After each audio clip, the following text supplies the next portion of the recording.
Thank you, Professor Bhatt, for the welcome, and well, thanks to the Academy for this. Thanks to the, I'm thankful and grateful to the Academy for this opportunity. Well, I can see the clock ticking in front of me, and well, it's a depleted audience. I must thank those who decided to stay by. Thank you very much for staying on. Let me start. So let's get down to business. I'm going to talk about analytic functions. Why should you care? Because you can't escape them. There are too many of them present everywhere in physics, chemistry, electrical engineering, etc. And of course mathematics, where they are all pervasive. You see them all the time. What are they? Quickly, I decided to begin from the very basic. What are they? They're nice functions. I'll not, well, nice in this case means they are they're infinitely differentiable. For example, you can differentiate them as many times as you want. You don't have to stop. Defined on what are called open connected subsets of the complex plane. The complex plane is something we learnt in class 10. A plus IB, A and B are real numbers. A and B are real numbers. C is A plus IB, I is square root of minus 1. What are open sets? So why did I put these two adjectives? Maybe we shouldn't be too technical here, but what is open? Open means, for example, you take the disk, let us say centered at 0 and radius 1. Open means you don't include the boundary, that's all. So the circle, the boundary, the circle is not there in the set. So all you have is just the disk which doesn't end in some sense. It goes on. It should end at 1. But the boundary is not there, so it's kind of open. It's called closed if you include the boundary as well. I'll have some notations. It will be good to keep them in mind. This D, this D stands for the open disk.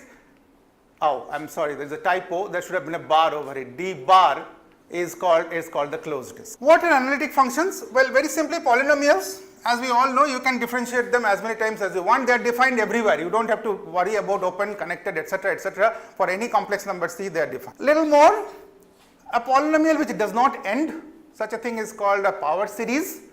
For example, e to the power z is such a thing. It again, in this case, for this particular power series, you don't have to worry about where z comes from. It can be anything. Log z, slightly more complicated. Well, as we know from school, you can't take logarithm of negative numbers. So even on the real line, you need to restrict to positive numbers. Consequently, although mathematicians have been able to extend it to almost the entire complex plane, but even they could not take logarithm of negative numbers. So it's defined on C minus, that's a set, that's called set minus C. C is the notation for complex numbers, C minus R minus. R minus is the negative part of the real line. So on everything except negative real numbers. Not too much of a loss. Here, 1 by 1 minus z, you can't go outside the unit disk. Obviously, because at z equal to 1, the denominator becomes 0 and we are not allowed to divide by 0. Again, so the natural domain is the disk.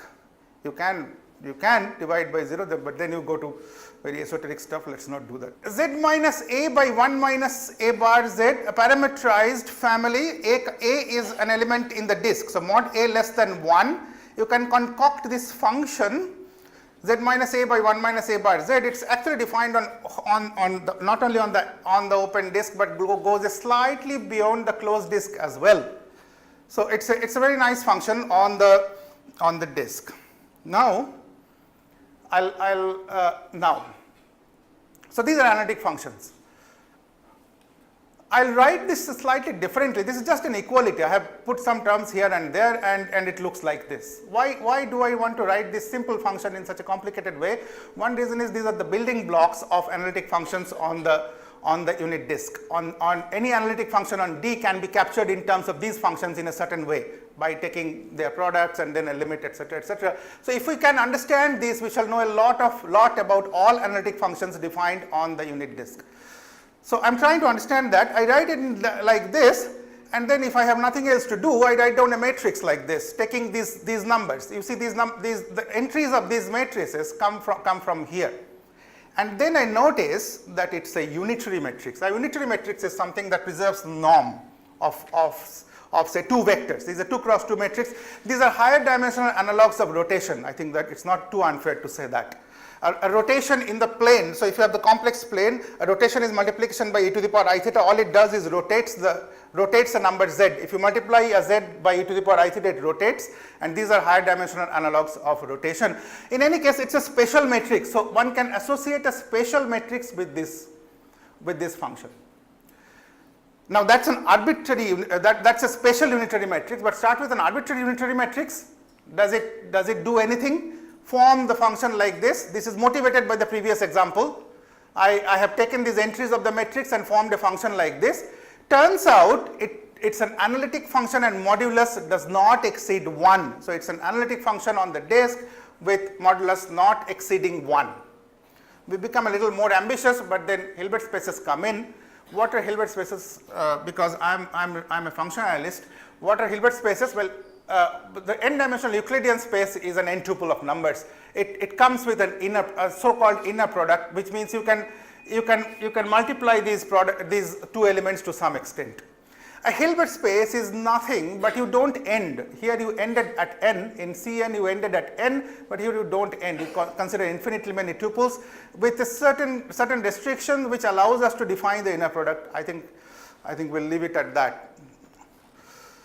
And a boundary operator between two Hilbert spaces is a possibly infinite matrix. That's about it. For example, an m cross n matrix is such an operator, a boundary operator from Cn to Cm. Now, if this is the reason I put this on the board. So, if boundary operators on a Hilbert spaces is something too unfamiliar, it's enough to think about matrices. All that I am saying can be understood by just thinking of matrices. Consider a Hilbert space H and a unitary operator. As I said, unitary is something special from a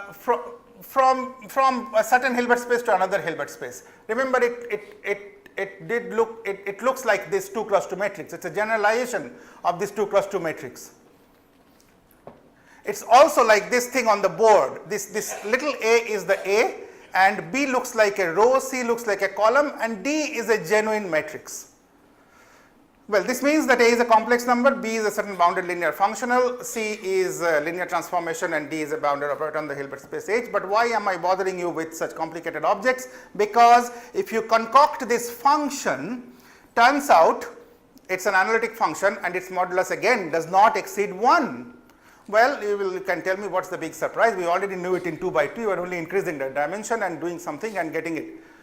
A straightforward computation shows that U is unitary. The fact that U is unitary implies that this modulus will not be more than 1. The real surprise is the converse, that any analytic function on the unit disk bounded by 1 looks like this, that there exists a Hilbert space and you can write f like this. There exists a Hilbert space and a certain operator on it such that f can be. Note that to begin with there was no Hilbert space. We only started with a complex function of one complex variable, a very innocuous looking object, and the Hilbert space forces itself in.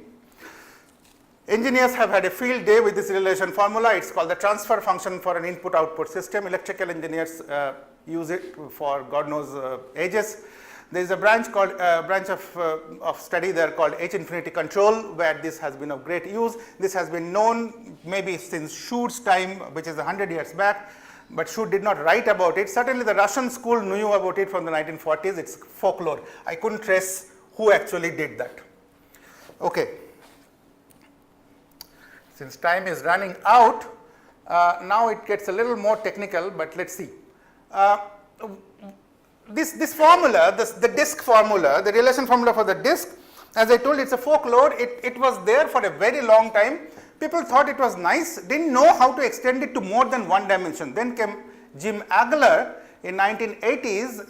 Jim Agler has produced many genuine new ideas in several complex variables and several variables operator theory. He often sets the agenda of what needs to be done. Anyway, Jim Agler took that and came up with a 2-variable formula, which more or less looks like that. This requires a little bit of explanation. We'll go to the next slide. The 2-variable formula looks like this. So if you are in the bidisk, that is, if you have taken Z1 and Z2 with modulus Z1 less than 1 and modulus Z2 less than 1, and if you have an analytic function f whose modulus f Z1 Z2 does not exceed 1, then it can be, you can find a relation formula like this. Note that I have written Z1, Z2, the pair as a metric matrix here. Such a thing is called a representation. That is, you are taking this, I am not saying here representation of what, we will come to that maybe, but you are representing it as matrices, which are which are kind of nice objects to deal with, matrices. Okay, note that I needed to, in the one variable formula, I need to do some multiplication, etc. If I have just a pair like this, I don't know how to multiply, but if the moment I represent them as matrices, I know how to multiply, and he produced this. Again, engineering might have guessed this formula for quite some time. I would be surprised if this was not guessed, but the proof is significantly different. The one variable proof comes nowhere handy in this. The proof is significantly different and non-trivial. Probably that's why it took such a long time to generalize this. Now we have just two variables here. Okay. Okay, the coordinate functions Z1 and Z2 are the two functions that determine the bidisk, and they are kind of appearing here. Well, remaining 5 minutes, I'll probably talk to the mathematicians, the very few of them who are present here. So this brings us to our work. We had one variable Z we could manage. We had two variables Z. Even then Agler showed us how to manage. What happens if you have infinitely many of these coordinate functions? What do I mean by that? I mean, after all, how can you get infinitely many? Well, take the example of the so-called symmetrized bidisk. What's the symmetrized bidisk? Consider this object. It's a subset of C2. It's a subset of the two-dimensional Euclidean space. Not very big, only in 2 dimensions. Z1 and Z2 are from the open unit disk. That is modulus Z1 less than 1, modulus Z2 less than 1. And you are considering this particular pair. It's called symmetrized bidisk because obviously you have symmetrized it. This is a symmetric function because if you interchange Z1 and Z2, that does not change anything. Let's say at S and P for the typical point of G, because S for the sum, P for the product. Well, there are characterizations of this set G in terms of SP, just like there is characterization of bidisk in terms of the two natural coordinates Z1 and Z2, but they are not very helpful. There is a family of functions which characterizes this symmetrized bidisk. Namely what? Namely, there is, you don't have to worry about the exact form of the function, but this particular function has the property that this particular function has this very nice property that they determine the symmetrized bidisk. So a point SP from C2, an arbitrary point SP from the two-dimensional complex space, is in this particular set if and only if this function has modulus less than 1. Belonging to D means that modulus less than 1, but for every alpha in the closed unit disk. So note that in the case of bidisk, we could get away with just two, Z1 and Z2, two functions, but here you have so many, infinitely many, uncountably infinitely many. This is a very big infinity. How do you handle them? Okay, so this is when this is the problem. So then let's again go back to the bidisk for a while. Here. So note that this pair we kind of represented as matrices. So the idea is these infinitely many functions. This is for 17 or 20? 17. Okay. So this if we could push this idea, but here we have so many functions, but if you could still represent them as matrices maybe, or as boundary operators on Hilbert spaces, then perhaps there is a hope. But instead of two, I have so many. Okay. So now what do I want to represent? What happens is, I want to represent all these functions phi alpha SP, where alpha is in the closed unit disk. Now, as a function of alpha, if you keep SP fixed as a function of alpha, these are continuous functions, and the continuous functions on obviously on the closed unit disk form a sister algebra, from the so-called sister algebra. So the membership of SP in G is determined by whether the parameterized coordinate functions evaluated at SP have modulus less than 1 for every parameter alpha, and for every alpha in D, this is an analytic function in G with modulus at any point not exceeding 1. These are like the building blocks that I spoke of the disk. These are the building blocks in this case. For every SP in G, if you fix SP as a function of this dot, that is a function of the alpha, it's a continuous function on the closed unit disk. This is the theorem with a student of mine. Well, he has finished his PhD, and this is work after PhD. Haripada Shao. Well, look at only the first one and the last one, unless you are a mathematician. The first one says that f is an analytic function on the symmetrized bidisk, and modulus does not exceed 1. The last one says, again, you can find a Hilbert space and a representation of continuous functions on D closure to BH such that you can concoct a realization formula. So, every function looks like that. In between steps are extremely important. That is how you prove this, and well, proofs are highly non-trivial and long.